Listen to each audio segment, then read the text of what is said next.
Hi students, today our topic is earthing. Each and every electrical equipment should be properly earthed. If it is not properly earthed means it causes some electrical shock to the human being, and also it causes serious effect to the electrical equipment, because if the electrical equipment is not properly earthed, the fault current will pass through the electrical equipment. So this leads to heating of the electrical component and it damages the various parts of the electrical equipment. So there is a separate wire is taken from the electrical equipment and it is properly grounded. So there is a separate procedure for earthing. So in next slide we will discuss detailedly.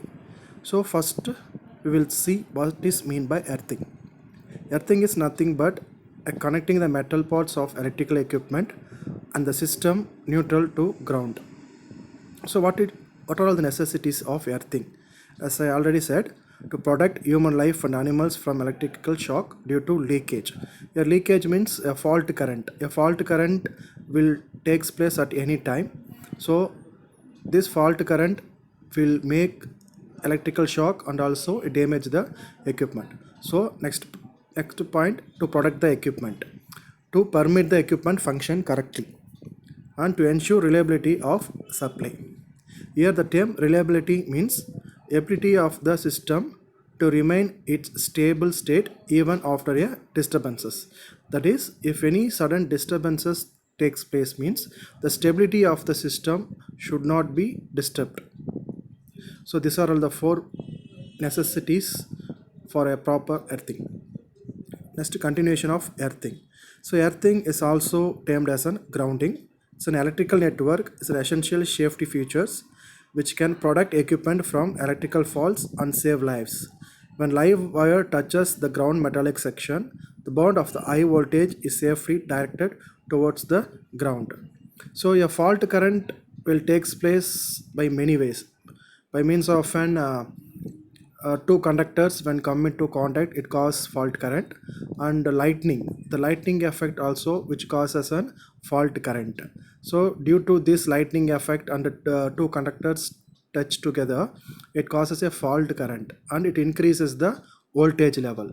When this increased voltage which goes to an electrical equipment, it causes damages. So in order to avoid this, we have to make a proper earthing. So electrical network are earthed for three main purposes. First one, as a safety features for property, equipment and life. Second one, protection against over voltage. That is a over voltage which takes place, as I already said, due to lightning, power surges and accidental connection of high voltage lines, and even lightning strikes allowing the energy to flow to the ground with minimal effect. If it is electrical equipment is properly earthed means the lightning will not cause any effect. The lightning which induces over voltage in transmission line, so if it is properly earthed means that high voltage will be directed towards the earth, so it does not cause any damages to the equipment as well as to the human beings. Next, protection against over voltage. Earthing also provides protection against power surges, accidental connection with high voltage lines, and even lightning strikes, allowing the energy to flow to the ground with minimal effect. Here, the surges which represent transient. That is, transient means ununiform sinusoidal voltage waveform. That is transient wave of current or voltage. That is known as a surge. Voltage stabilization. The ground offers a common point of reference for calculating the relationship between different voltage sources. It has been used as universal standards since the introduction of the distribution system. So there is a certain requirement of good earthing. In order to make a good earthing, we have to follow some steps. So the following are the important steps we need to follow in order to do a proper earthing. First one, low electrical resistance between electrode and the earth.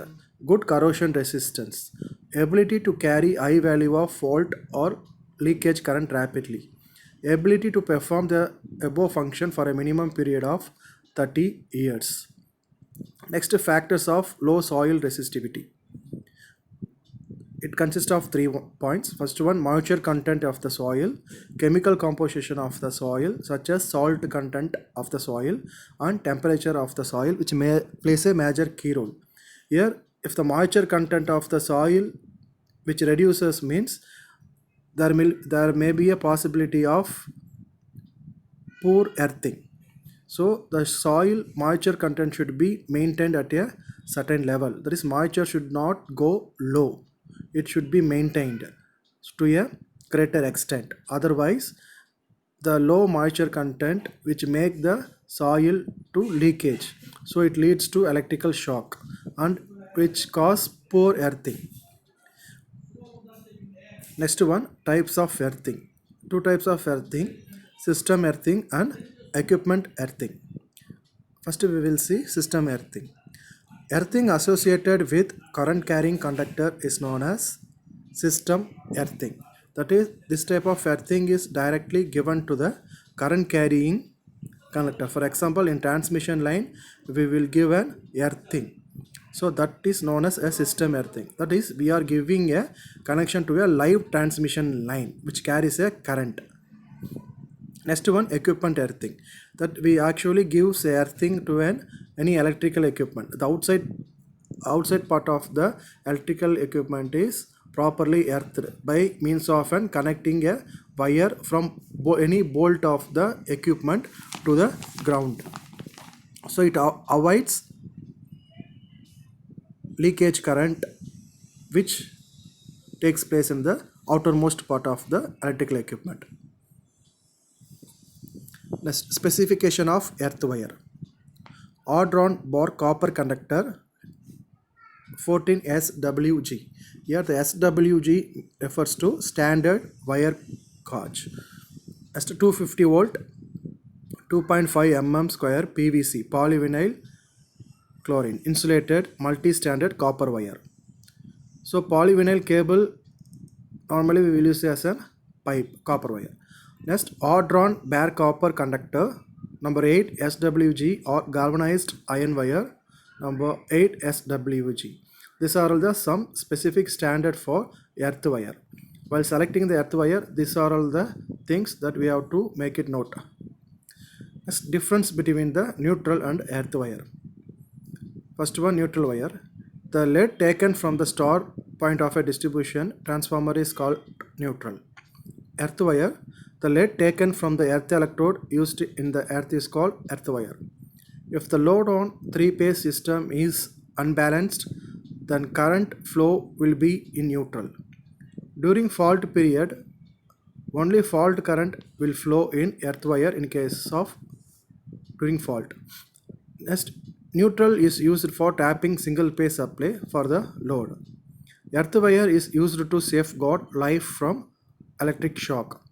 There will be a voltage in neutral wire during unbalanced load periods. The earth wire is at zero potential. So this diagram which represent, so it consists of a switchboard. From switchboard we are taking an electrical wire. There is a live, we are taking earthing from live connections and we are giving to an earth electrode. Next, this picture which shows the process which involved in earthing. So the first picture which represent pouring of salt, because salt which act as a good conducting medium, and charcoal and salt which is used as an electrolytes means which act as a transmission medium. Next, third step, we have to put some soil into it. In order to maintain the moisture content, we have to pour some water onto it. After that, a iron rod is inserted and from the iron rod there is a bolt is taken. From the bolt the ground wire is connected.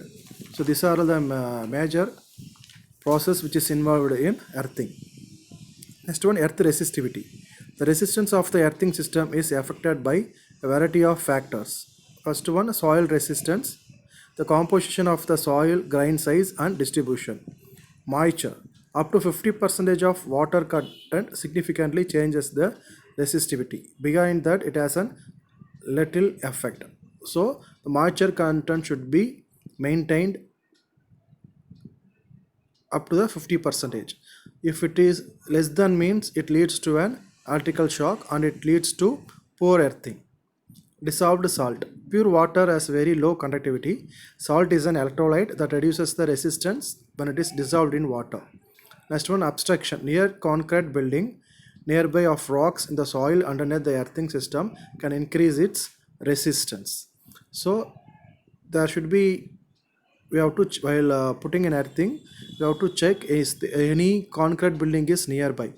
So if it is, means we have to avoid it and we have to lay a earthing in a proper soil. Current magnitude. Long periods of exposure or higher current flowing through the earth can dry the soil in the surrounding area and increases the system's resistance. So we should take great care in maintaining the moisture content. If the soil which gets dry, means the earthing effect also will become poor. Next, measuring earth resistance. Earth resistance is measured with an earth tester, also called a megger. A megger is a device by means of an megger we can test the resistivity of a soil. If the resistivity of the soil which reduces, means we can add some water. We can add some water onto it so that the resistivity can be increased.